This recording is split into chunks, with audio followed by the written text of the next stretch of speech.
Добро вечер во централното информативно издание на 1ТВ. Јас сум Александар Петрески. Добро вечер од мене, јас сум Боријан Јовановски, а ова е централниот дневник на 1ТВ. Од утре невакцинираните деца над 6-месечна возраст ќе бидат повикувани да бидат вакцинирани со МРП вакцината. Ова за 1ТВ го изјави министерот Венко Филипче. Комисиите во Министерството за култура почнаа со ревизија на одбиените апликации. Во мојот дел, мој гостин вечерашен во централниот дневник на 1ТВ е амбасадорот Ѓорги Филипов, кој, како што знаете, денеска ја најави својата кандидатура за председател на изборите за председател на Република Македонија и ќе ја достави на конкурсот кој го објавија социјалдемократите. Останете со нас, со вестите почнуваме веднаш по генералната најава.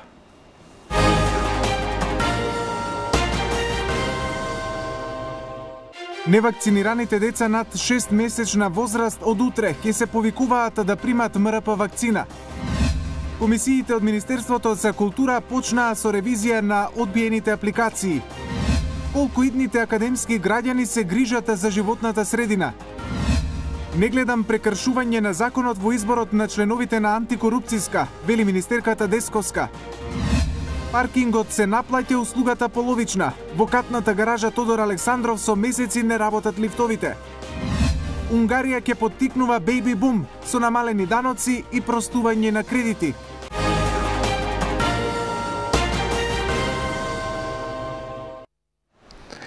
Тринадесетмесечно бебе е трета жртва од компликација од малисипаници.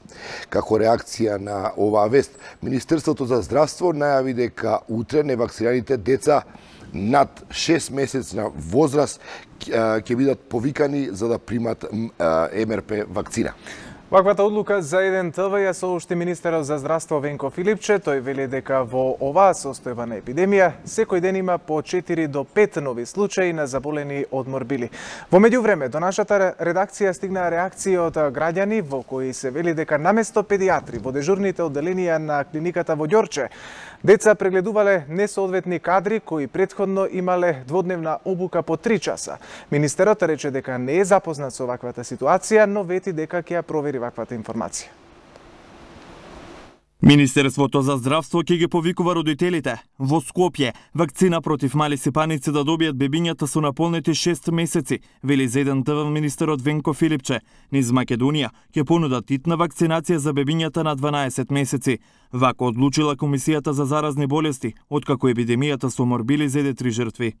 Премаме и нов протокол за тег на пациентите, задолжително ќе мора да се јават во пунктовите во здравствените домови, а потоа да се упатат во клиниката за инфективни болести во Скопје, понатаму во еден дел кој што е специјално посветен за оваа патологија во болницата во Козле и одделот за инфективни болести во болницата 8 септември кој што е целосно изолиран. Расте бројката на заразени од малисипаници. Дневно по нови 5 случаи. Од прогласувањето на епидемијата, бројката се издигна на 220.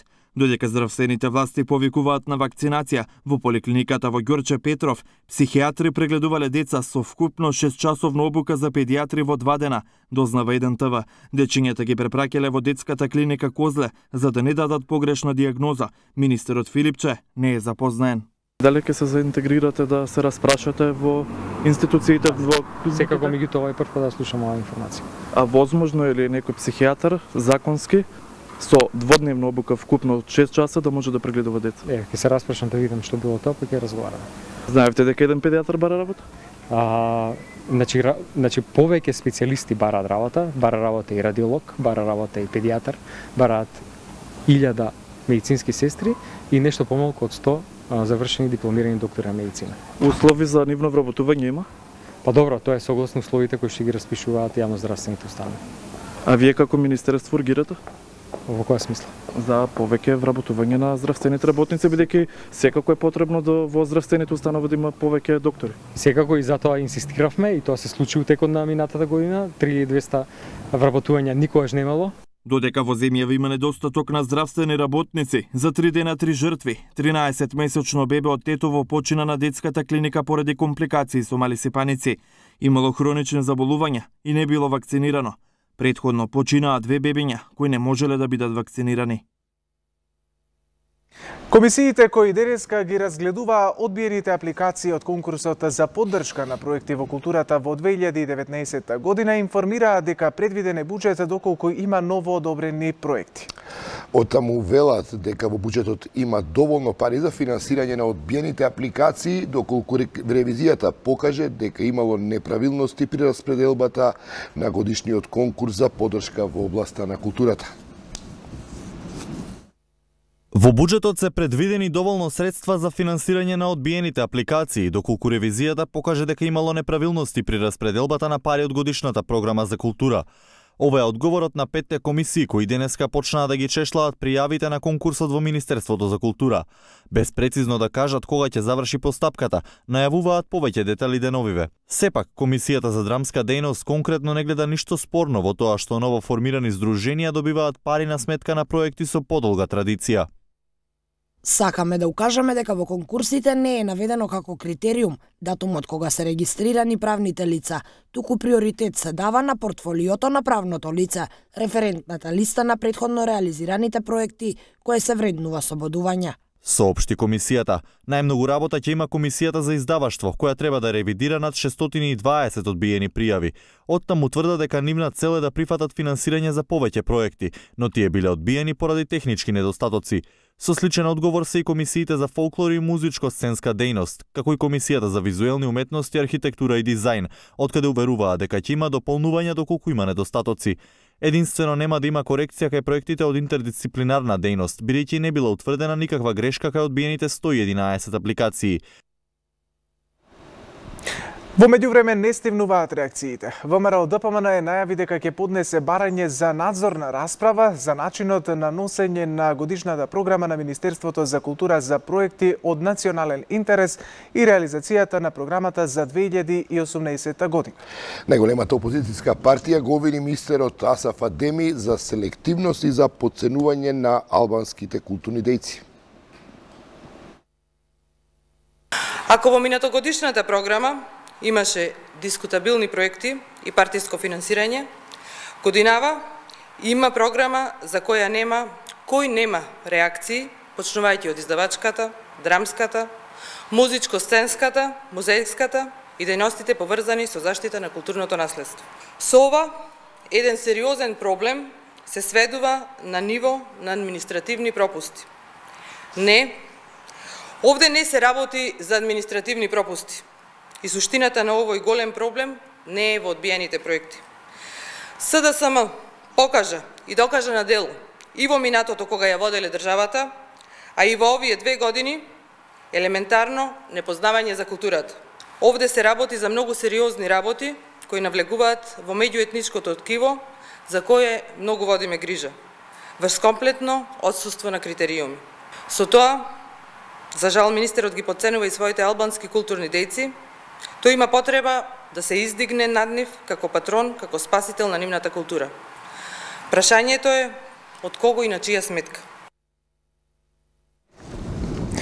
Од 10 до 20 кеси фрлаат вработените во студентскиот дом Пелагонија со ѓубре. Директорот на студентскиот дом Бујар Муртезани вели дека за викенд се фрлаат и подури и 40 вреќи отпад. По сликата и видеото кое се појави на социјалните мрежи дека студентскиот тоне во ѓубре, од јавното претпријатие Комунална хигиена најавија дека ќе почнат акција за негово чистење.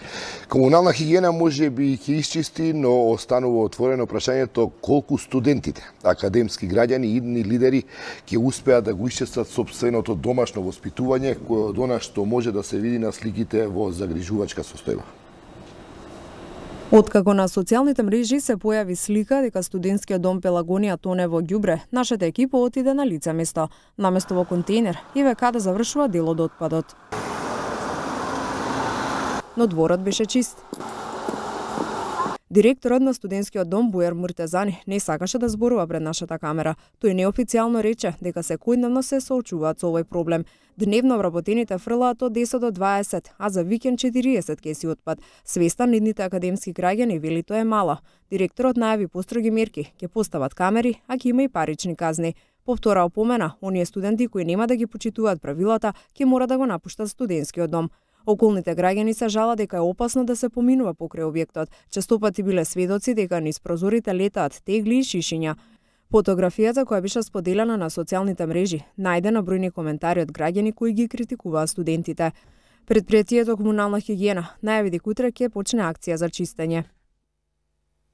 И покрај фактот дека чистењето на ваквите површини не спаѓа во ингеренциите на јавното предпријатие Комунална хигиена Скопје, предпријатието ќе ги спроведе овие активности со цел да се спречи ширењето зарази и да се заштити животната средина.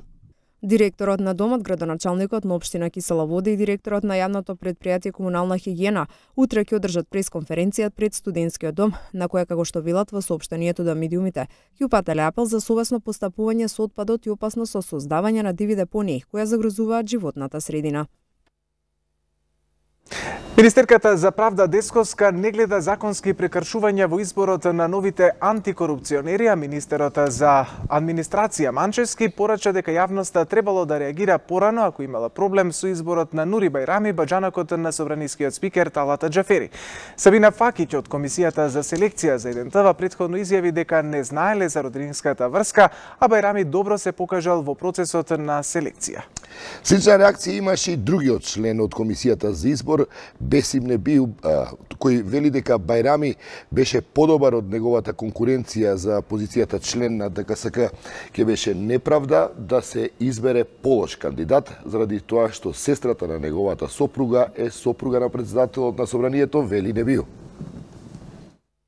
Времето ќе покаже дали новите антикорупционери се вистинскиот избор или пак во позадина било нешто друго. Процесот беше транспарентен, рече министерката за правда Рената Десковска-Тренеска, одговарајќи на новинарско прашање како го коментира изборот за член на ДКСК на баџанакот на спикерот Џафери, Нури Бајрами. Десковска очекува овој состав во целост да се произнесе за сите сомневања кои се јавуваат за корупција. Јас не гледам никакво прекршување на законот во постапката за избор. И тоа што го цитирате дека постоеле вакви или онакви ограничувања, тие не се ограничувања, тоа е како се мери родбинство, а тука баш и не спаѓа, не се опфаќа овој степен ако се гледа правно. Но надвор од тоа, дури и да се опфаќаше, значи немате формално прекршување на законот, постапката беше законита.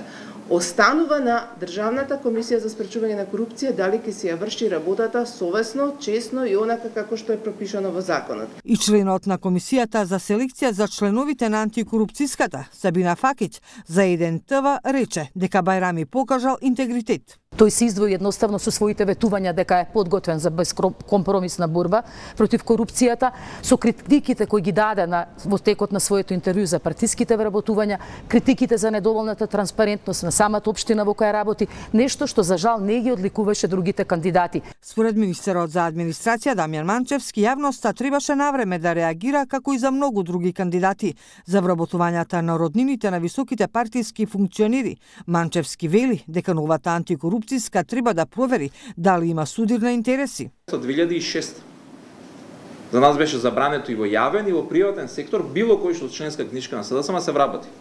Вие го знаете тоа. Затоа зборевме за заробена држава. Денеска е чудно што било кој што е симпатизер на оваа власт дека се вработува и во јавни институции. Во ред да се согласиме дека повторно тоа е проблем. Каде доаат овие луѓе?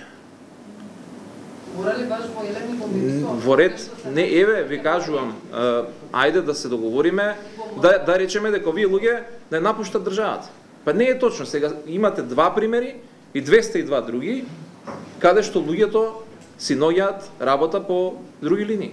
Со новиот закон за спречување на корупција донесен во консултации со европските експерти и невладини организации, новата антикорупцијска комисија има зголемени надлежности околу јавните набавки, финансирањето на политичките партии и следењето на изборната кампања. А во денешното издание на Отворено студио гостин на колегата Саша Ордановски беше претседателката на Државната комисија за спречување корупција Ивановска Билјана. Во интервјуто за ЕДНТВ Ивановска зборува за незините мотиви да се кандидира за избор на членови на оваа комисија и за начелата кои ќе бидат императив во незината работа. Да слушнеме извадок од ова интервју. Кој беше мотивот да се јавите? Јас лично се пријавив бидејќи начинот беше транспарентен. Значи, требаше да се дадат изјави, односно интервјуа кои што се снимаат и ќе бидат достапни на јавноста. Значи, секој од јавноста ќе може да се информира за каков човек се работи.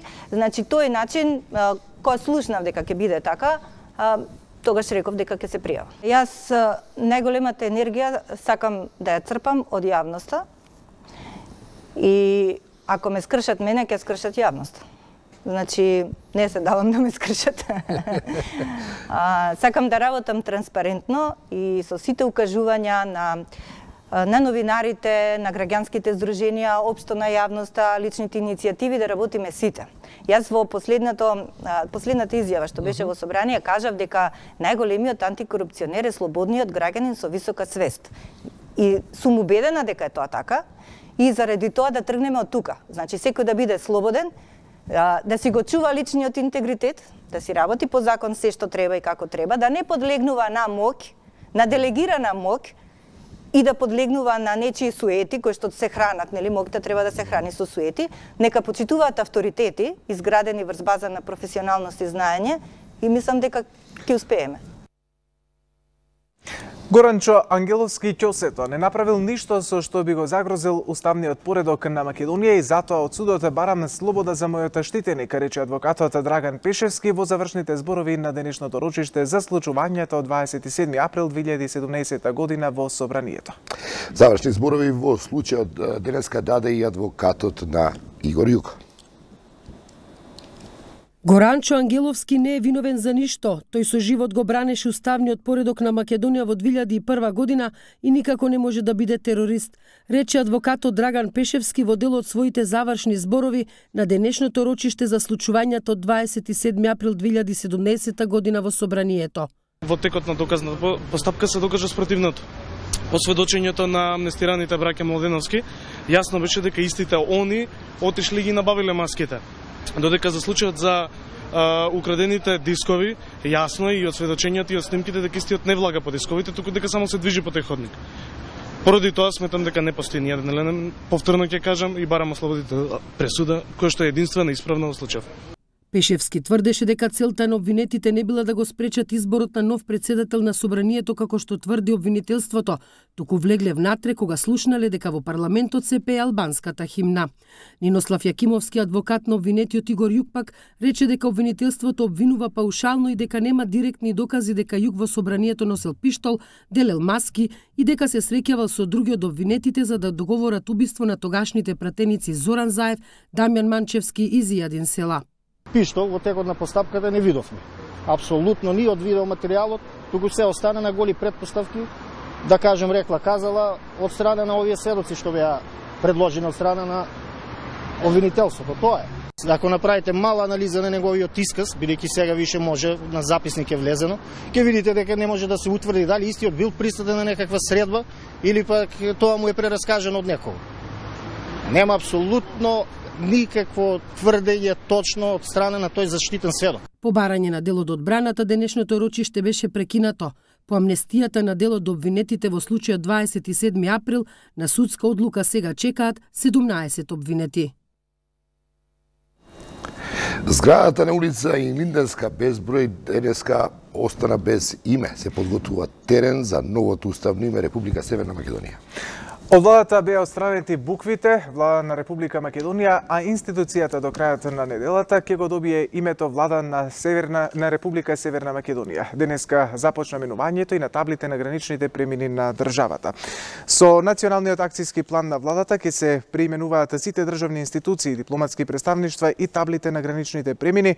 За нов напис веќе е подготвен и граничниот премин Богородица. Праксата започна откако во петокот грчкиот парламент кој изгласа протоколот за членство на Македонија во НАТО, а сега се чека размена на вербалните ноти меѓу двете земји, пошто следува испраќање на писмо со кое ќе се информираат Обединетите нации и другите меѓународни заедници дека новото уставно име на нашата земја ќе биде Република Северна Македонија.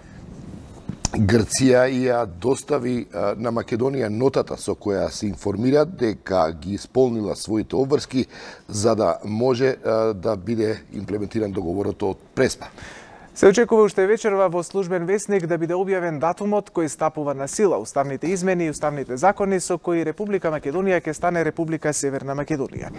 По нотата од Грција, двете земји ќе испратат заедничко писмо до генералниот секретар на Обединетите нации дека спорот со името е надминат и од кога договорот од Преспа стапува на сила. Македонија потоа со писмо ќе го информира секретаријатот на Обединетите нации и земјите членки, како и сите меѓународни организации за новото уставно име.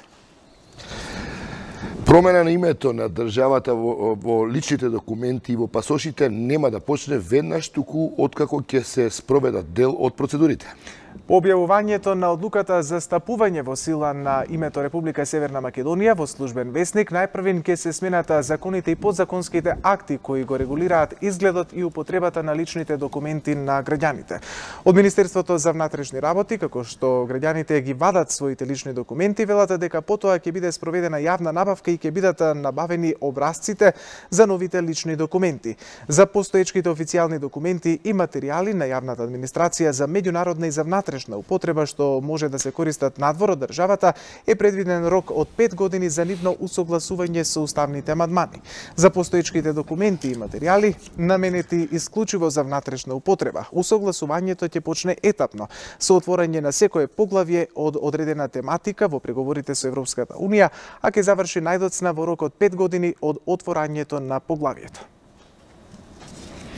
Поранешниот амбасадор Ѓорги Филипов најави дека ќе се кандидира за председател на државата на партискиот оглас на СДСМ. Тој смета дека ќе биде добар консензуален председател, иако напомена дека терминот се уште не е јасно дефиниран. Филипов беше амбасадор на Македонија во Берлин, Виена, Јапонија и Словачка. Конечната одлука кој ќе биде кандидат на владеачката СДСМ партијата ќе ја донесе на Конгресот на 3 март. Како што најавивме на почетокот, Александар, гостин во Дневникот на 1 ТВ е амбасадорот Ѓорги Филипов. Добро дојдовте, амбасадоре. Добро дојдовте. Благодарам што прифативте поканата да појасните малку околу ова ваша неочекувана, можем да кажем, за јавноста одлука да се пријавите на конкурсот на социјалдемократите. Зошто? За јавноста може би неочекувана, меѓутоа за мене и за моите пријатели кои што упорно ме притискаа да се појавам на конкурсот, беше и tekako очекувана и тој притисок на тој притисок морав да попуштам. Со што така настана едно олеснување и сега почнавме таа трка и ќе завршиме како што треба. Очекуваме вакви кандидати, онакви кандидати, нагодуваме, тие имаат предност, овие имаат предност, а немаме кандидатури. Навистина да видиме со какви кандидати располагаме. Гледаме дека се уште не постои ниту еден званично одеден кандидат кој што ќе трча и во ВМРО, иако многу побрзо завршија времето на пријавување на кандидатите. СДСМ уште не е завршена тој тајминг на пријавување и не се ни знае кои ќе бидат вистинските кандидати. Ама знаете што е вашиот предизвик да се пријавите? Што очекувате? Кој е вашиот императив доколку успеете да дојдете до највисока функција во државата? Може би ќе ви звучи премногу лично или мојот императив е со личен пример да покажам како треба еден представник на народот да делува со личен пример најмногу на смирување, на нормализација, на можност за ревитализација, на една европеизација на земјата во која што живее и да направам се што е до мене. Го следам тој принцип на некои политичари од држави од Европа кои што велат направете вие се што можете за државата, па таа ќе ви врати. Не е да прашувате. Еве јас сакам да направам се што можам, мислам дека можам да направам уште и се пријавив на тој конкурс, иако тоа е една долга трка, прво треба да се одлучи во рамките на меѓучленската трка во самата партија на СДСМ, па потоа да се оди на тој Конгрес, таму да се изврши тоа одобрување, е еден релативно долг процес, бидејќи времето е скратено, тој и долг, меѓутоа и краток за оној поединец што се јавува како поединец, за кого што не стои партија, па да му возможи сите позадински структури да му помагаат, морате сами се да организирате. Тоа беше мојот предизвик. Еве, јас кој што пропагирам на социјалните мрежи, ако ме следите, знаете што пишувам, знаете што се моите ставови, дури во вашето студио често сум бил гостин и за сегашната политичка состојба која што изгледа прилично недефинирана, иако голем дел од работите кои што не беа дефинирани во однос на соседството, во однос на нашата позиција во Европа, станаа дефинирани, а сепак во самата земја гледаме дека ситуацијата е уште напната. Мислам дека со појава на неколку луѓе кои што ќе изразат желба за ова кандидатура да се кандидираат, ќе дадат една така надеж на целото население дека може и да се поправи нешто. Како да го вратите во живот политичкиот диалог помеѓу прилично антагонизираните односи меѓу опозицијата и власта. Точно, јас имам таа е визијата да се нормализира земјата. Меѓутоа имам и план, имам и стратегија, знаете, едно е визија, друго е стратегија, друго е план како тоа треба да го реализирате. Ја имам и таа стратегија и тој план со собирање на малку искуства од останати земји, анализирање на одредени случаи, меѓутоа сметам дека воопшто не е време тоа сега да го кажам, туку ќе го кажам кога ќе дојде време и како треба да направиме, зашто треба да управуваме со еден многу сложен социолошко-политички систем, како што е Република Македонија. Од една страна е мала, меѓутоа од друга страна е мултикултурна, мултиконфесионална, значи збир, иако македонците се народ кој што е најмногу уброен, меѓутоа имаме ние припадници на албанскиот народ, на српскиот народ, на влашкиот, на ромскиот, на бошкиот народ, кои сите треба да делуваме со една цел. Мислам дека треба да ја најдеме целта кон која ќе ги насочиме сите. Флоскулата само дека ние сите сакаме во НАТО и во ЕУ не е доволна, зашто не додефиниравме точно како сакаме сите во НАТО и ЕУ. Не може да се сака, нека да се пристигне, а за тоа ништо да не се плати. Зошто СДС, а не ВМРО, ДПМН, двете има отворени конкурси? Затоа што во последно време структурата на самото ВМРО немаше една јасна кристална представа што сака. Има визија дека сака во НАТО и во ЕУ, меѓутоа немаше визија како тоа да се направи. Дури и сега најавите дури на председателот дека на таа партија дека доколку дојде на власт дека тој нешто би подобрил, би сменил, би прекинал, мислам дека тоа не соодветствува со реалноста. Тоа е причината, инаку јас сум, не би го рекол партиски неопределен, односно политички сум определен, меѓутоа партиски сум неопределен, и сметам дека она позиција што во моментот ја зазема СДСМ, дека сме ние едно општество кое што треба да си го најде вистински своето место, е многу пореална и нуди можности за реализација. Во кој дел ги коригирале СДС? Па јас не сакам да ги коригирам од политички аспект во нивната партија, тоа се нивна работа. Меѓутоа, ако ми избер за кандидат, ќе делувам на тоа да настане едно смирување воопшто во целото општество, колку и да изгледа тоа идеалистички. Значи, постојат методи со користење и на средства од натрешен аспект со кои што ќе се делува и на средства од надворешен аспект. Бидејќи нам тоа ни фали, често пати ние се расправаме и не знаејќи за што се расправаме. Се расправаме за суети, за високи ега, на страна што се расправаме и сега како што гледавме прилозите за околу култура, кој колку ќе добие и како ќе добие, едноставно некојаш донесуваме некои закони не дефинирајќи постапки како ќе ги реализираме тие закони. Мислам дека тука улогата на председателот, иако е таа многу ограничена, тој нема никаква извршна власт, речи си никаква извршна власт, има свој многу значај во смисла на безбедноста на земјата, во надворешната политика, во представувањето на земјата, меѓутоа има уште една многу поважна функција, а тоа е со личен пример да делува обединувачки, фокусирајќи со личен пример да развија заемна доверба во населението, не со други. Кратко, што е најдоброто што би го искористиле од наследството на Глигоров, Борис Трајковски, Бранко Црвенковски и сега Иванов? Од сите нив може да се научи по нешто. Јас имам и намера овие што се живи, доколку бидам избран, да поразговарам со нив. Знам дека не им било лесно, бидејќи со сите сум работел.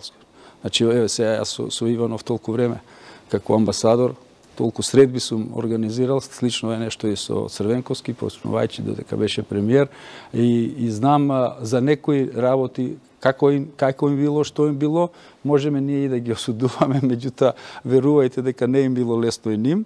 Сега од сите нив треба да се научи нешто, да се извади нешто, да не се повторат тие, верувам ни тие во еден искрен настап ќе признати своји грешки, како што јас правам грешки и вие и секој, така и тие прават грешки, и дека нивното искуство ќе користи на секој да не се повторат барем грешките, не дека новиот претседател нема да направи. Меѓутоа, она што гледаме дека после 27 години се уште ние имаме исти проблеми на одредени теми, мислам дека нема смисла. Особено сега нема смисла кога со соседите се затворија голем број на прашања и со зачленувањето во НАТО, голем број од опасностите од надворешен аспект се завршени. Кој е вашиот спиритус мувенс од историјата на светската политика? Тоа е да школата на тоа на многу земји кои што биле тотално разурнати, тотално уништени после одредени збиднувања, најчесто војни, сепак успеале да никнат од пепелта и пак да доживеат еден невиден развој, применувајќи ја токму таа метода. Секој од нас, секој член на тоа општество да направи прво тоа што е добро за општеството, па после тоа што е добро за заедницата во која што живее, и на крајот да направи добро за себе. Во реалноста остварувањето е обратно. Правејќи добро за општеството, вие правите добро за себе. Тоа треба да го научиме ние и да го применуваме. А како ќе го научиме? Не е така едноставно изгледа да се каже. Меѓутоа, почнувајќи со личен пример, од председателот до премиерот, до министрите, до професорите, тие што да некој начин имат поразвиена свест, тие треба така да почнат. Имаат примери во светот. Имаат примери, нека се угледаат на многу помали земји и мали земји, освен Македонија, и уште посложени етнички и религиски, па сепак живеат добро. За крај само кратко, кој е личноста од историјата светска која ви инспирира политички? Па има во разни области. Јас имам разговарано со разни личности. Во државници. Во политиката, во моментот... Председатели, еве ќе почнем од канцелари, а имам и председатели. Во моментот тоа е Меркел. Што не се случи во овие 20 години во светот, економски кризи, таа 18 години ја води ЦДУ, вакви кризи, онакви кризи, Германија остана недопрена од кризите. Нити финансиски, нити политички. Не е светска сила во смисла воена, не е членка на Совет за безбедност, а сепак успева да биде на толкова голема висина. Мислам, ниеден светски лидер не прави нешто да не се консултира со неа. Друго, учам и од тие што релативно изгледаат дека влечат потези што не се логични.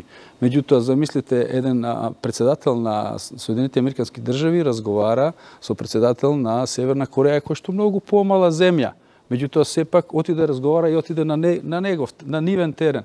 Покажува дека со тоа, тој е подготвен за еден пристап толерантен, не само да ја покаже силата, иако му беше неговото мото Америка да ја направиме повторно силна, кога треба, може да се преговара и на поинаков начин, не само да се повикуваме на силата. Амбасадоре, имам разговори да земеме со Хелмут Шмидт или со Жискар д'Естен, кога го прашав еднаш зошто не ја ставивме Македонија на време во Европска Унија. Не беа исполнети сите услови, не само политички, не било дојдено време тоа. Верувајте ми, ќе дојде еден ден времето и јас мислам дека тоа време иде брзо, ама ние треба да го пречекаме подготвени, да не го злоупотребиме моментот, па да ја расипеме пак работата сами. Ви благодарам, амбасадоре, што бевте гостин во поканивте. Дневникот на Еден ТВ. Александар. Морем продолжуваме со теми поврзани со проблематиките од секојдневието. Се наплаќа цела сума за половина услуга, веќе со месеци не работат лифтовите во катната гаража Тодор Александров кај полициската станица Беко во центарот на Скопје. Лифтовите во катната гаража Тодор Александров со месеци се нефункционални, па граѓаните се приморани да обиколуваат и да бараат алтернативни начини да стигнат до своите возила. Вработените не сакаат да ни објаснат од кога точно, но граѓаните со месеци веќе се жалат за проблемот во оваа катна гаража. Велат залудно ги трошат парите за паркинг, кога основните работи како што е лифтот не работат. Катната гаража има точно 9 катови. Го побаравме директорот на јавното предпријатие Градски паркинг, под чија надлежност се и катните гаражи. Тој ни соопшти дека очекува експертско мислење за да започне поправката и ни кажа дека очекува да се случи до крајот на март. Стојбата со лифтовите, бидејќи дел од лифтовите во двете катни гаражи не се во функција, не се во функција од причина што нема добиено сертификат за исправност, истите се исклучени по барање на менеджментот на предпријатието. Конкретно се работи за следново. ДП Градски паркинг има наследено катната гаража заедно со лифтовите и во текот на изминатиот период ги одржувавме и имавме постапка за јавна набавка за одржување на лифтови. Бидејќи во моментот постапката за јавна набавка која беше реализирана и изнесла 300.000 денари е исцрпена финансиски поради лош квалитет и дотрајаност на лифтовите, ние со овој податок се запознавме тек од како дојдоа да направат целосна експертиза. Граѓаните бараат што поскоро да се поправат лифтовите, а градските власти да бидат поажурни зашто граѓаните трошат пари за услуга која не ја добиваат.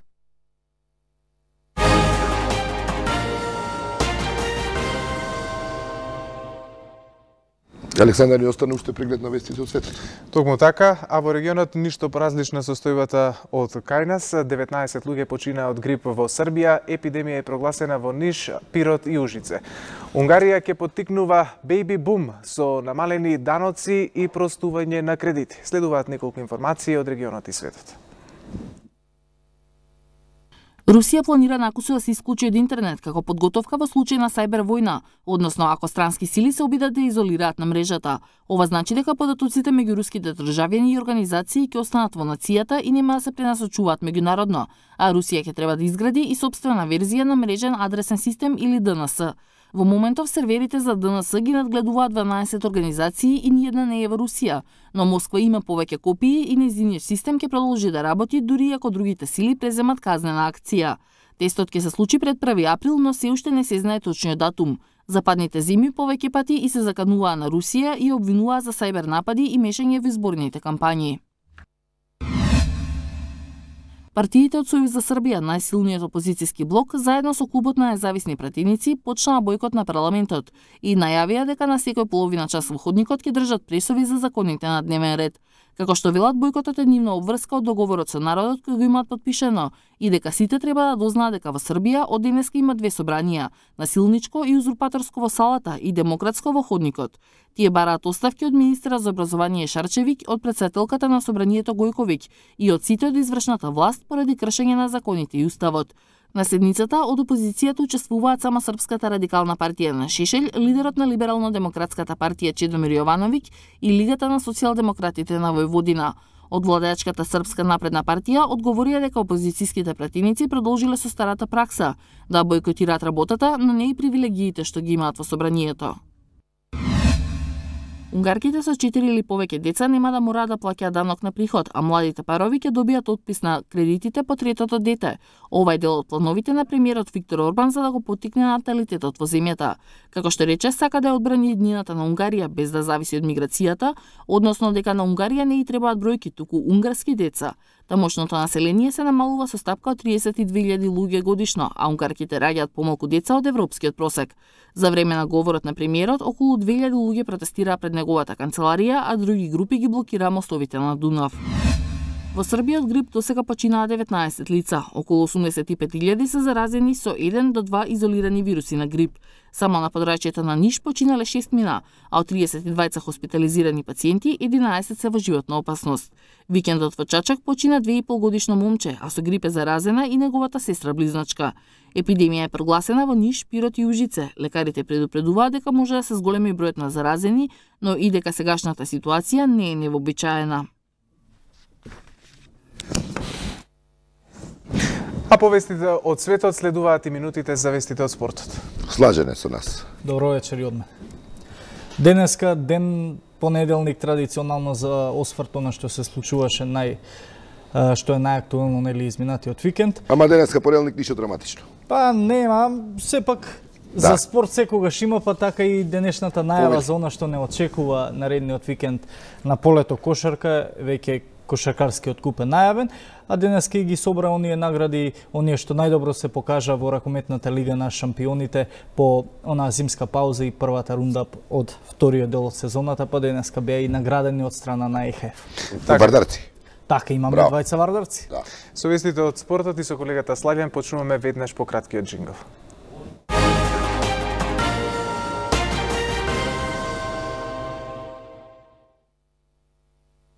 Добро вечер во вестите од спортот. По зимската пауза, ракометарите на Вардар со триумф на гостувањето кај Рајн Некарлевен го отворија вториот дел од сезоната во ракометната лига на шампионите.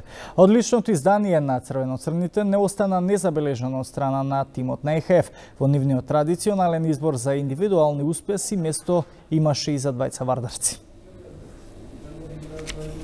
Левото крило на Вардар Тимур Дибиров се најде во тимот на 11-тото коло во ракометната лига на шампионите на ЕХФ. Рускиот репрезентативец постигна 7 голови во триумфот на Вардар на гостувањето кај Рајн Некарлевен од 30-27. Покрај Дибиров, во тимот на колото се најдува уште и левиот бек Јурецки од Кјелце, средниот бек Барис од Мотор, десниот бек Сршен од Загреб, десното крило на Пари Сен-Жермен Лука Вало, пивотменот Колбахер од Рајн Некарлевен и голманот на Монпелје Винсар Жерар. Од Вардаровата победа, кај Рајн Некарлевен, ЕХФ го издвои голот со цепелин на Карачич и Криштопанс. Оваа реализација е прогласена за четврта најубава во последното коло од елитата. Се е подготвено за завршните надпревари од годинешниот кошаркарски куп на Македонија, кој од петок до недела ќе се одржи во Гевгелија. Градот, како и техничките организатори Кожув и Блокотекна најавуваат безпрекорна организација се со цел вистински кошаркарски спектакл. 8 екипи во машка и 4 во женска сениорска конкуренција од петок до недела ќе се надигруваат за трофеите од кошаркарскиот куп на Македонија 2019. Првиот човек на Гевгелија, градот домаќин на завршницата, градоначалникот Сашко Поцков, најави безпрекорна организација и исполнување на салата се до последно место. Се надевам на ферплей, спортски надпревари кои ќе бидат добродојдени за публиката во спортската сала. Ветувам дека ќе биде исполнето до последно место. Мислам дека Гевгелија со ова организација и претходните организации се повеќе во спортската фела го добива духот, освен тоа што е предпознатлива како дестинација за казино бизниси. Од сега па во иднина Гевгелија ќе биде предпознатлива како најкошаркарски град во Република Македонија. Генерално, купот за главните актери секогаш е посебен предизвик. Простор за калкулации нема, а искуствата вела дека секој секого може да победи, па затоа однапред не фаворизираат потенцијален освојувач на трофеот. Билетите во продажба стартуваат од вторник. Блок влезници за 4 четвртфинални средби чинат 200 денари, додека полуфиналето и финалето е по 100 денари. Кај дамите влезот е бесплатен.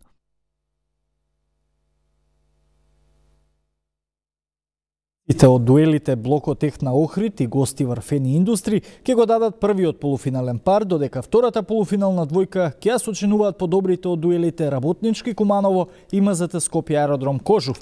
Полуфиналните надпревари се играат в сабота, за кога се закажани и полуфиналните пресметки кај дамите Бадел Струга и Вардар Работнички.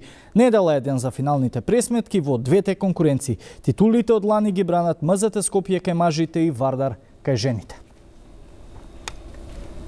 Историски викенд за македонската карате репрезентација, откако со 4 освоени медали се враќа од Европскиот шампионат за јуниори, кадети и помлади сениори во Албург, Данска. Петар Спасеновски и Доан Османи се изборија за златни медали во конкуренција на помлади сениори до 21 година, додека со сребрени медали се закитија Глигор Петков во јуниорска, како и Бојан Костов во кадетската конкуренција.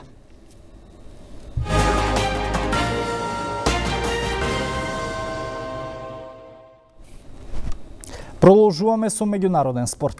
Денешните резултати од обдукцијата ја открија причината за смртта на фудбалерот Емилијано Сала. Тешкиот пораз од Манчестер Сити би можело да го чини отказ тренерот Маурисио Сари.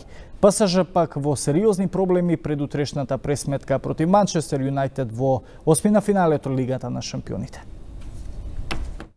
Фудбалскиот свет се уште тагува за фудбалерот Емилијано Сала, кој несреќон го загуби животот во авионска несреќа на пат од Нан кон Кардиф. Денеска форензичарите ја открија и причината за неговата смрт. Сала починал поради тешки повреди на главата и градите. Патолошкиот наод покажа дека најтешки биле повредите на главата и на трупот. Англиските власти информираа дека истрагата нема да заврши и дека најскоро ќе ги обелоденат и причините за падот на авионот. Пилотот Девид Иботсон се уште не е пронајден. Убедливиот пораз од Манчестер Сити од 6-0 викендов во Премиер лигата може да значи крај на тренерската улога на Маурисио Сари во Челси. Според островските медиуми, Сари до крајот на оваа недела ќе има состанок со сопственикот на сините Роман Абрамович, по кој ќе биде познато дали Челси ќе добие нов тренер. Сари по дебаклот на Етихад им се извини на навивачите и потврди дека стравува за неговата работа. Неофицијално на Стенфорд Бридж повторно може да се врати Антонио Конте доколку Сари добие отказ.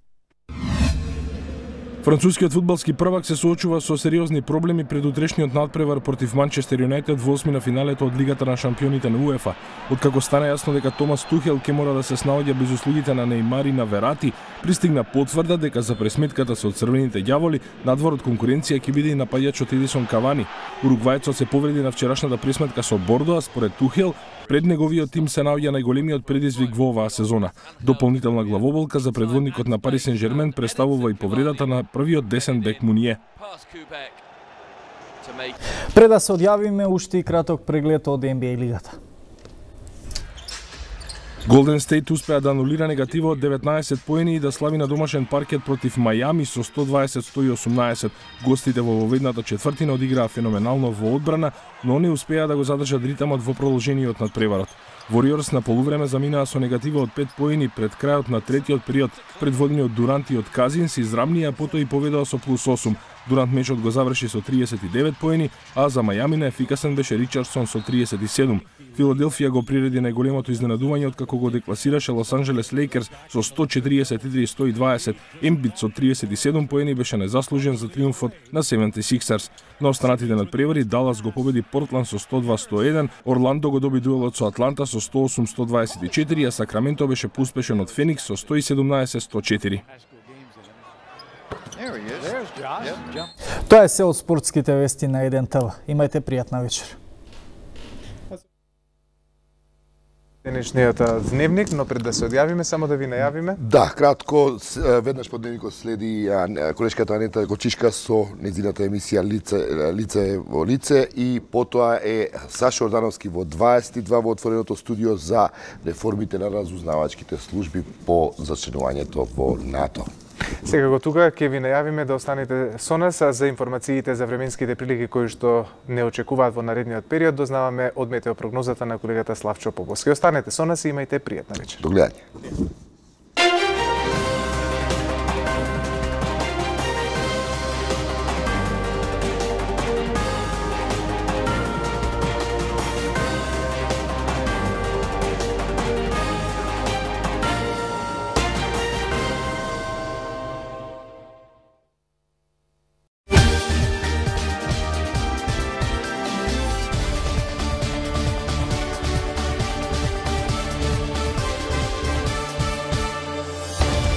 Добро вечер, почитувани гледачи. Вие го следите вечерното издание на временската прогноза на 1 ТВ.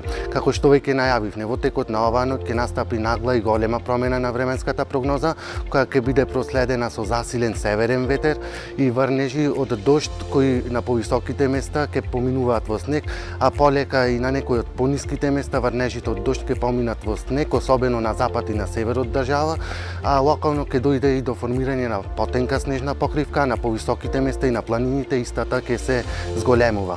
Температурите на воздухот ќе бележат тенденција на нагло опаѓање и тоа за околу 10 степени, понекад и за повеќе.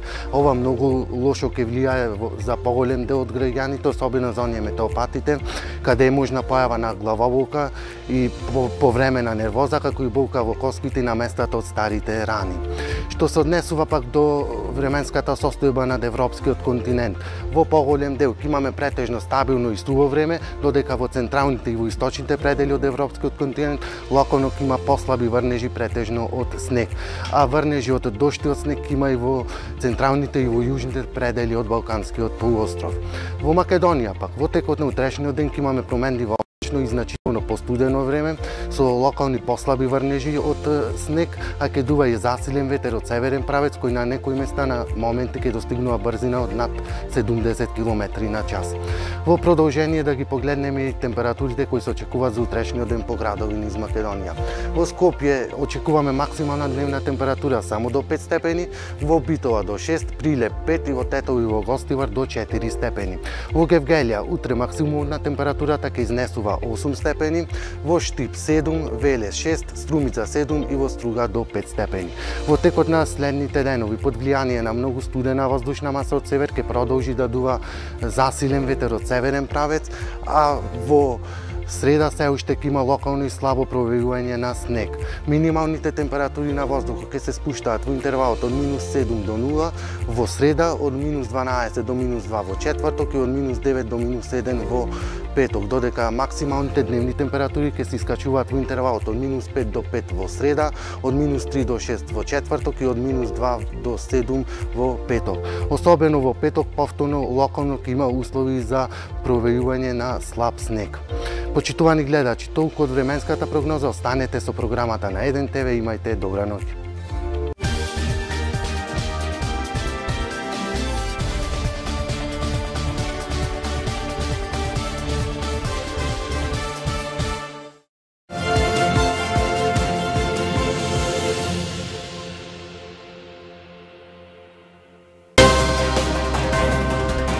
Влезот на државата во НАТО се подготвували кадровска чистка во редовите на безбедносните и разузнавачката служба.